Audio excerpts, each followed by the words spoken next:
Hey everyone, welcome back. Today, I am going to walk you through deploying a production-grade website on Amazon EC2. Most tutorials teach you to SSH into a server and manually copy files, but that is a recipe for disaster in any real environment. I have seen this approach take down major platforms during traffic spikes because the manual steps were forgotten. Once you see how to automate this, you will realize why manual deployments are a thing of the past. In this video, we move beyond the basics. We are covering the entire life cycle from instance provisioning to automated configuration and traffic management. This is the blueprint for engineers who need reliability, not just a proof of concept. These are the 8 steps we are going to cover in this video. Specifically, we will look at prerequisites, the architecture, provisioning, security, automation, verification, production scaling, and critical troubleshooting. Do not skip ahead. Watch all the way through to actually understand this properly. Quick note before we dive in, this channel shares practical IT tutorials every week. So if that is useful to you, hit subscribe and join our WhatsApp community linked in the description for more resources. Before we start, you need an active AWS account. If you are worried about costs, we have a complete video on the AWS free tier, which you can find in the description, so check that out first. You also need the AWS CLI installed on your workstation. We assume basic familiarity with Linux, but we will provide the exact commands you need. Specifically, that includes AWS CLI installed and configured with local credentials and SSH client for occasional diagnostic access. So, how does an EC2 web server actually work? Think of an EC2 instance as your own private server in a data center you do not have to manage. You install a web server application like Nginx. That application waits for requests on specific network ports. The security group is your primary line of defense. If you do not explicitly open port 80, no one can see your website. It is that simple. To get started, log into the AWS Management Console. Navigate to the EC2 service page. You will see a button labeled Launch Instances. Click that. This is where we define the hardware, the operating system, and the networking for our web server. Before we launch the instance, we need an IAM role. Never hardcode credentials on a server. If you want a deep dive on security, watch our video on credential compromise. Here, we create a trust policy that allows the EC2 service to assume our role.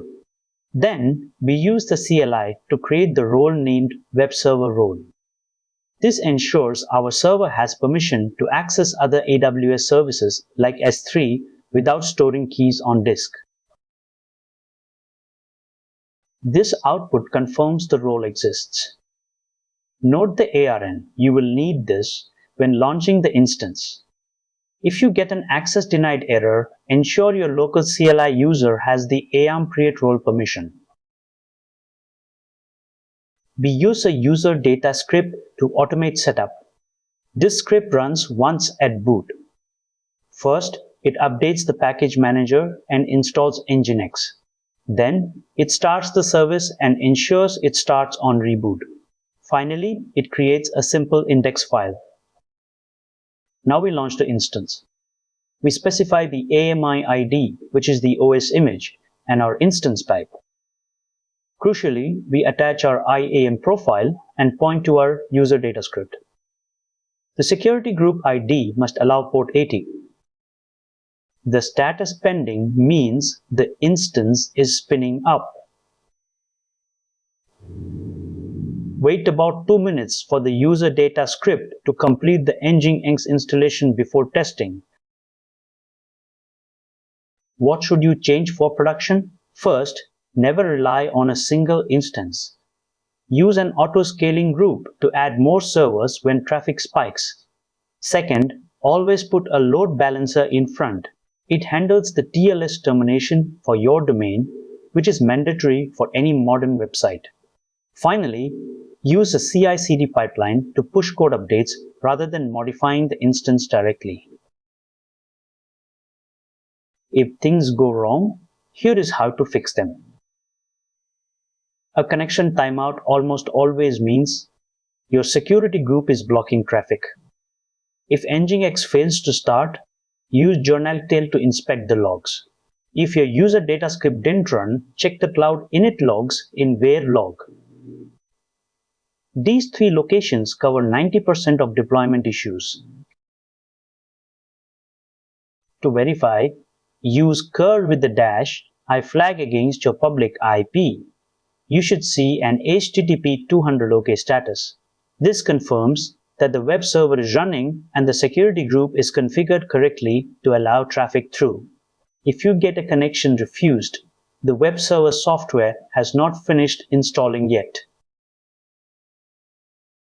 To recap, we created an IAM role for secure access, wrote an automated user data script, launched our EC2 instance, verified the live deployment, and discussed how to scale this into a production-grade architecture.